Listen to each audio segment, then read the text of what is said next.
nafar herritarren arteko bizikidetzan eragiten dituzten oztopo errealak. Euskararen kudeaketari dagokionez? Bai, nafar izateko era ezberdin haunitz daude gure lurralde honetan, eta askotan diskurtsoak eraiki izan dira nafar izateko beste erak eskluitzen, ez? Nik uste dut hori gainditu beharreko zerbait dela, eta diskurso guztiak Nafarroako aniztasunetik hasi behar dira.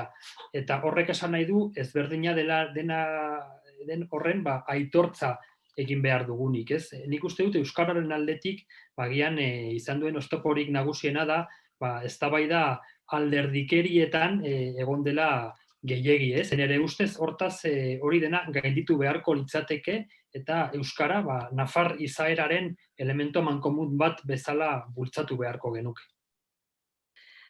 Nik ikusten dudan behintzat nire inguruan, tuteran edo, Nafarroako hegoaldean, bada eremu ez euskaldunean, baina eremu euskalduna ere ez da, nahiko anitza da, eremu euskalduna ez da oso uniformea, eta justo tutera ingurua da oso, barraketa horren arabera oso ez euskalduntzat hartzen dute, ez?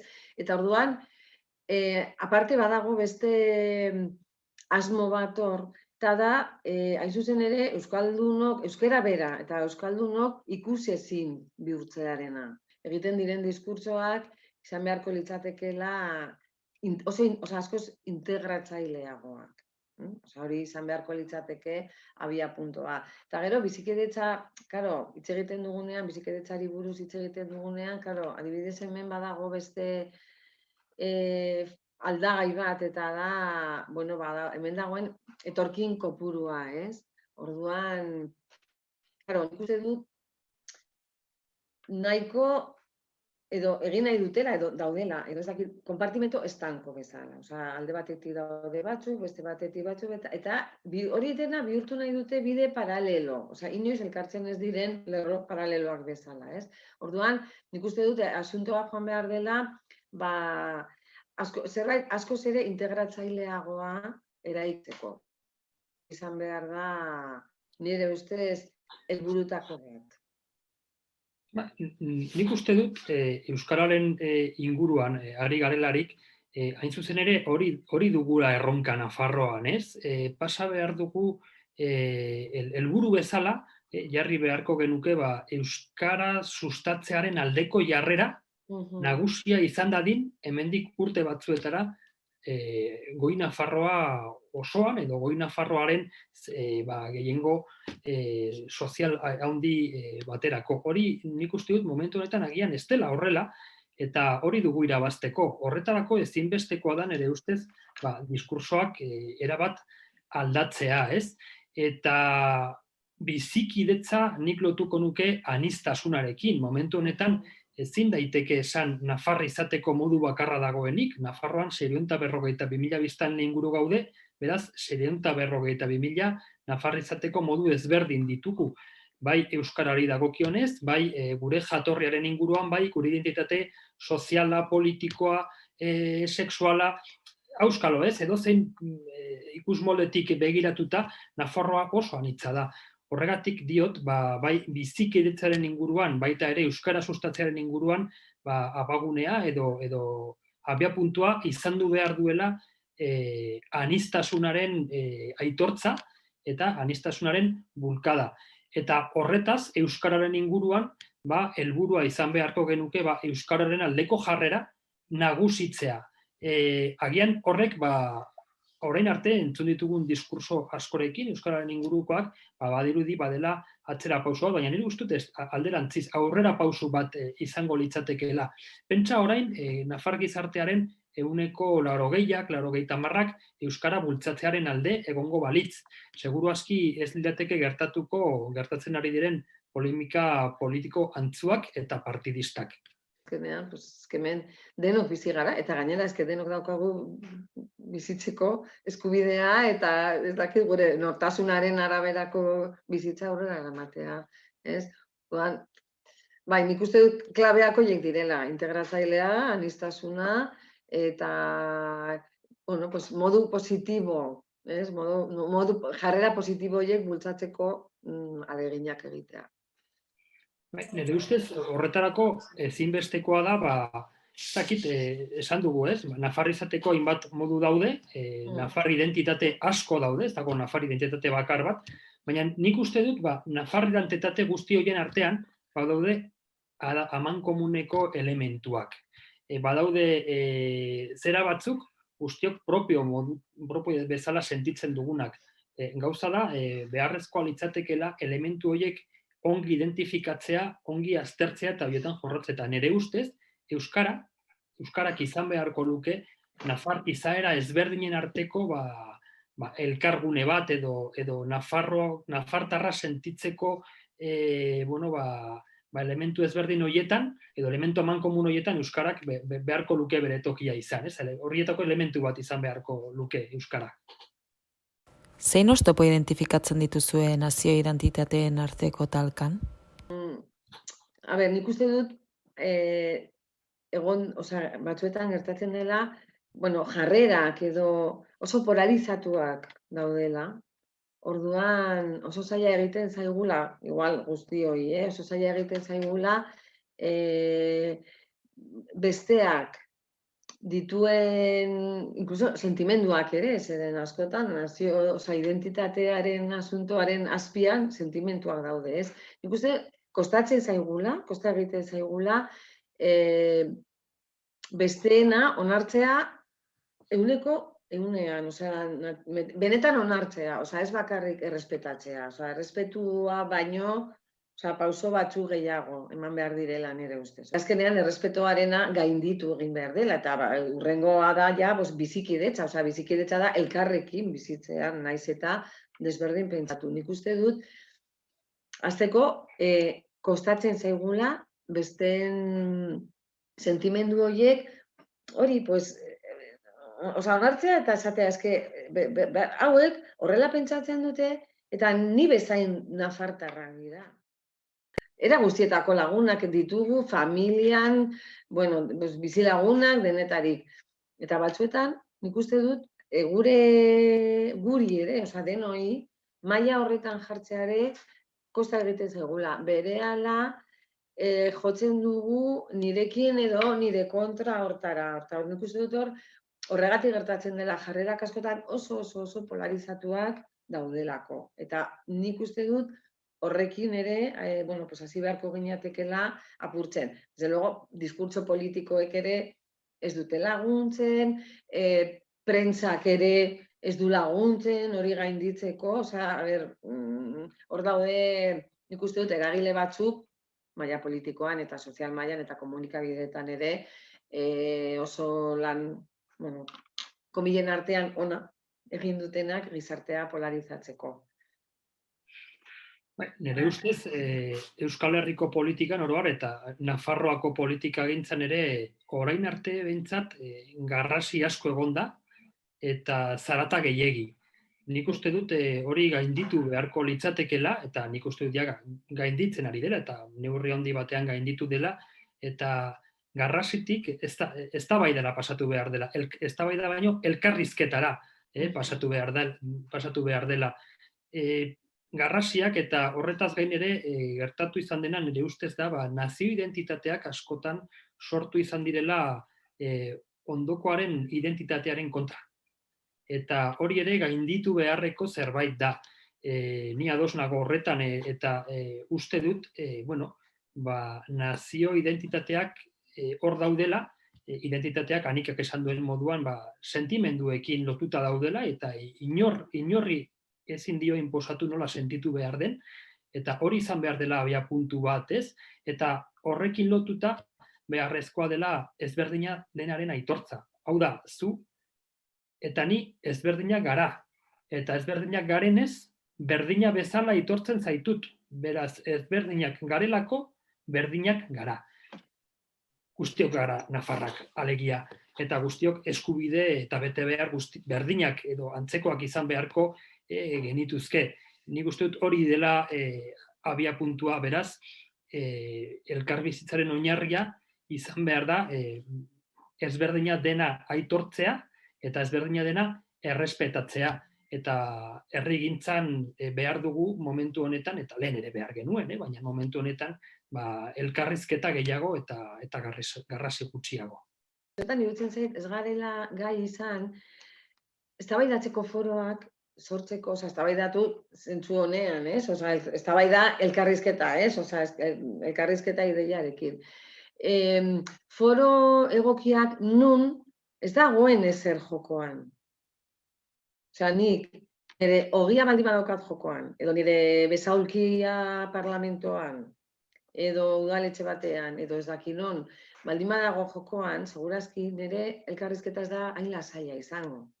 Eta desberdina denarekin ere, lehia batean gaude, nora izango dugu elkarrizketa lasaia eta eraikitzailea jokoan dagoena baldin bada nire bizalkia, nire prestigioa, nire ez daki zer, Orduan, igual, nik askotan faltan bota ditut, foro horiek, non hitz egin daiteken, lasai, besterik gabe, adostasun batzuetara llegatzeko helburuarekin, baina lehiari gabe. Atera, zerbait, marko horretatik kanpo dagoena. Nik faltan botatzen dut, segurazki, ailegatuko ginateke adostasun batzuetara, adostasun minimo batzuetara agian ailegatuko ginateke, ezer jokoan egongo ez balitz, nire ustez. Nik uste dut, askotan politikagintzan gertatzen dela, ez bakarrik hemen, mundu guztian, asko hitz egiten dela eta entzun oso gutxi entzuten dela besteak esaten dizuna. Eta hortaz nik uste dut, entzute aktibo hori landu beharko genukela maila sozialean. Eta beraz, beste kontzeptu bat landu beharko genukena da empatia. Empatia soziala. Ezberdina dena gurea bezala, edo berdin bezala aitortu, eta beraz, empatizatu bestearen beharrekin, bestearen arazoekin, bestearen jarrerekin, eta bestearen identitateekin. Agian, bestearengan gehiago badugu ikasteko, gure berdinengan baino, askotan. Beraz, nik uste dut, entzute aktibo hori eta empatia izan daitezkela bi tresna egoki bizikidetza jorratzen joateko. Bizikidetzarako beharrezkoa da Nafarroan konfiantza giroa nagusitzea gizarte harremanetan. Zein iradokizun arlo politikoari eta administrazioari, eta euskalgintzari, mugimendu sozialei edo Nafar herritarrei? Hezkuntzari buruz, hitz egiten denean estatu mailan, adibidez, gobernu aldaketa bat dagoen bakoitzean, hezkuntza legea aldatzen da, ezta? Eta askotan aldarrikatzen da, hezkuntza hitzarmen bat, esaten dute, un pacto educativo, egon behar da, un pacto educativo, gobernuen kolorearen gainetik dagoena. Eta hezkuntza sistemari egonkortasuna, kalitatea, ez dakiz zer, bla, bla, bla, ematen diona. Askotan, pentsatzen dut, adibidez, euskararen aferan, egon beharko litzateke hizkuntz hitzarmen bat, ere, paktu edukatibo delako hori eskatzen den bezala, nik eskatzen dut, euskara mailan, euskararen zeran, gauza bera, ez plan estrategiko bat, gobernuak egiten duen modukoa, non planteatzen diren helburuetan, berdin da, ze gobernu dagoen Nafarroko jauregia momentu batean edo bestean.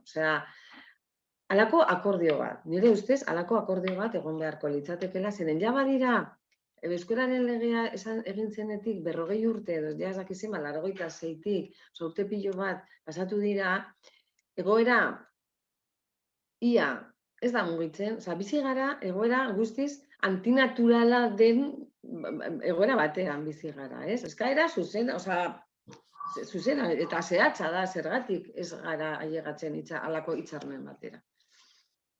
Nire ustez, euskararen gaia zarata alderdikoietatik atera behar da. Eta serioki tratatu behar da. Eta serioki tratatzeak, nire ustez, horrek ez du esan nahi euskararekin politika egin behar ez denik, bai, hizkuntza politika existitzen da, Mhm, ez dakit, hirigintza existitzen den moduan, edo politika soziala existitzen den moduan, edo zein arlo publikoan politikagintza egiten delako, eta euskara nola bultzatzeko, seguru aski, iritzi ezberdinak egongo dira, eta hori legitimoa da, ez? Baina nik uste dut horre guztiak behar duela abiapuntu bat, eta abiapuntua da, euskara Nafarroaren elementu propio bat da.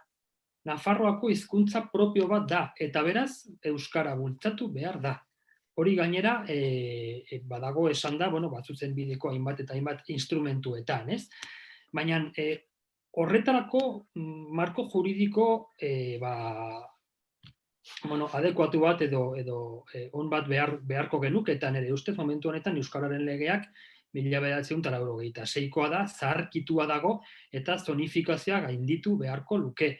Beraz, nik zer eskatuko nioke politikagintzan jarduten diren alderdi ezberdinei, bat euskara alderdikerietetik kanpo uztea eta euskararen gaia serio hartzea, euskararen inguruan oinarrizko akordio bat lortzea, eta oinarrizko akordio hori nire ustez izan beharko luke gurea da euskara guztiona. Nafar guztion ondarea da, eta beraz guztion artean bultzatu beharko genuke.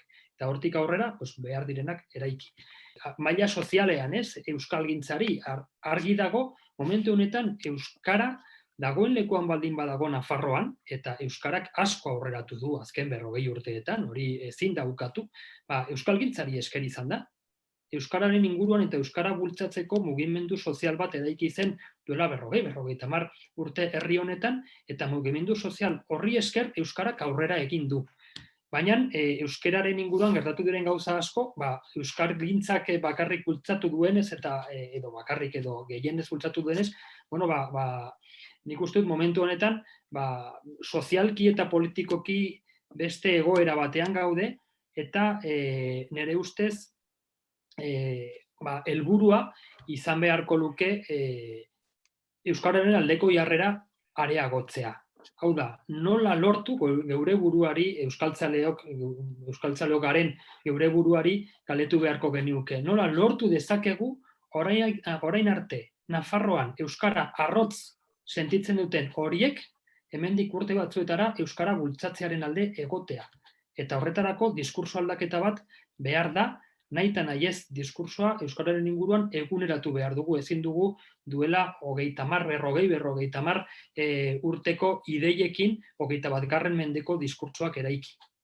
Baina niri irudituko litzaidake guztiz naturala Nafarroako ikasle guztiek astean, 3 ordu izatea, 3 ordu euskara, ingelesekoak dituzten bezala, ez? Orduan, nik adibidez hori, beste neurri bat, eta horrela, ez litzateke izango hizkuntza arrotza, etxe guztietan sartuko litzateke, eta bada elemento bat, nire ustez badagu definitzen gaituen elemento bat. Beste batzuen ustez izan daiteke beste bat, baina legeetan ere jartzen du hizkuntza, euskara nafarraren hizkuntza bat da, ofiziala, baina eskolatik hasita, nik ez dut inongo arazorik ikusten, hori egiteko ez inposatu ez ezer, bada, azkenean zure kulturari garrantzia ematea eta zure kulturara hurbiltzea eta ezagutzea, pixkat ezagutzea, besterik gabe, ez? Orduan, hor ere, nahi dut badaudela, nire ikuspuntutik eman aldiren pausoak badaude, nire ustez. Ez dutela suposatzen iraultza bat, nahiko. Eta gero, euskalgintzaren inguruan, bai ni ados nago Aritzek esan duenarekin, bada, diskurtsoa, lortu dena, euskalgintzari buruz lortu da, jakina, helduen euskalduntze guztia aipatzeko, eta gero, kalean, euskarak izan duen presentzia, kalean. Baina bai egia dela, diskurtsoak ere berritu behar direla, zabaldu behar direla, begirada aldatu behar dugu, nolabait egoerak begirada berri bat eskatzen du, gizartea aldatu den bezala, euskararen inguruko diskurtsoak ere aldatu behar dira. Normalizatu eta kendu alderdikeri guztia, diskurtsoa normalizatu, kalera jeitsi diskurtsoarekin, osea, esan, eta aurrera, baina euskalgintza barne. Nola ikusten dezute etorkizuna? Konfiantza giroak aurrera eginen du, belaunaldi berriek badute zer esan gai honetan? Ni etorkizunaren inguruan, baikorra naiz, oso baikorra naiz. Nik ikusten dut orain, belaunaldi berriak beste modu batean ikusten dutela eta beste modu batean bizitzen dutela bai euskararen inguruko zera eta baita ere politikagintza bera. Eta gainera hor, adibidez, Iruña herrian, ez? Duela, esango nuke 5 urte, inkesta bat egin zen, inkesta soziolinguistikoa, 2016koa, eta hor esaten zen Iruña herrian 16 urtetik beherakoek 30% euskara hitz egiten eta ulertzen zutela. Horrek esan nahi du, momentu honetan, 21 urte baino gutxiago dutenen artean, 30% euskaraz badaki. Iruña herrian eta baita ere, Iruña herritik gora, zifra hori handitzen da, eta Iruña herritik bera, zifra hori txikitzen da, baina ez da duela 5 urtekoa izan da, D eredua ere edatu delako zerbait erdialdean, eta baita ere, neurri batean herriberan, baita ere, bere momentuan, ikastolek egindako lanari esker, eta momentu honetan ere, Euskal Eskola Publikoak egiten duen lanari esker. Hortaz, nik uste dut euskararen inguruko jarrerak asko aldatuko direla urte batzuetan. Eta nik uste dut horregatik, prestatu behar direla diskurtsoak etorkizuneko orainaldiko Nafar horiendako, ez? Eta horietan bizikidetzaren erdigunean euskara egon behar du, baina euskara elkargune bezala. Euskara Nafar identitatearen elementu amankomun bat bezala, nik uste dut salto hori eman behar da. Oraindik ere euskarari ezakit bildurrez begiratzen diotenei esango nioke bildur hori galtzea. Euskara ere beraiena dela, ez? Euskara ez da bakarrik euskaldunona, baizik eta euskaraz ez dakiten eta euskara arrotz sentitzen duten horiena ere bada euskara guztion ondarea delako.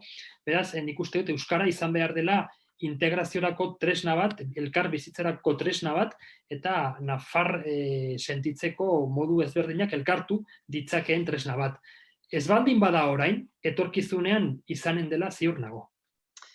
Karo, militantzia hori edo defensa hori egiteko ere aldatu da. Beraiek, gazte batzuk oso modu naturalean bizi dute euskararen gaia eta, bada beraien elemento bat, bezala, beren nortasunaren barruan eta integratuta daukaten elementu bat bezala, baina beste askorentzat, beste askorentzat, erabat arrotza da, oraindik. Osea, eske gazteak ere oso anitzak dira, orduan, ni kezkatzen nauen gai bat da. Osea, gaudela fase kontserbadorago batean. Gure erronka izan behar da, euskararen aldeko lana eta euskararen aldeko borroka transversalizatzea. Ideologikoki gune anitz batean, kokatzeko gai izan behar gara hemendik etorkizunera, eta horretarako beharrezkoa dugu belaunaldi berriak nola ikusten duten eta nola pentsatzen duten eta nola sentitzen duten ulertzea. Hori gabe ez dugu lortuko ez euskara transversalizatzea, ez deus. Konfiantza giro bat lortzeko, eztabaida batzuk euskararena edo bizikidetzarena edo etorkinena edo energia berriztatzailena, ez dakit. Askotan gauzak, foro horietatik atera behar dira. Nafar gizartea oso konplexua da, baina ez berezia garelako. Momentu honetan, Europako herrialde guztietako gizarteak oso konplexuak direlako. Komplexitate hori bere osotasunean ikusi beharko genuke, ez? Betiko Nafar identitate kolektiboen artean ikusita, baizik eta baita ere, Nafar asko daude, kanpotik etorri direnak, bigarren eta hirugarren generazioa hemen jaio direnak eta hemengoak direnak, ez? Eta hori ere kontuan izan behar da, ez? Eta nire ustez, elkar bizitza Nafarroan, bizikidetza, bizikidetza badago, esan nahi dut, denok kalera joaten gara, baitugu gure kuadrilla, gure laguna, gure lanean, gure lantokietan, eta bizikidetza badago, beste sozietate batzuetan gertatzen den antzekoa. Konfidantza, nik ez dakit konfidantza hori ongi landuta dagoen edo ez, nik uste dut konfidantza baino gehiago, baino lehenago, badagoela beste pausu bat, eta da, ezberdinaren aitortza. Gertatzen dena, Nafarroan eta oro har Euskal Herrian, pasa diren urte hauek behin igarota, urte beltz hauek igarota, bestearen aitortza landu behar dugula, eta landu behar dugula asko, hori bai, beraz, horrek bizikidetzan eragina dauka, dudarik gabe, bizikidetzan eragina dauka, baina konfiantza landu aurretik, ezberdina dela den horren aitortza landu beharko genuke.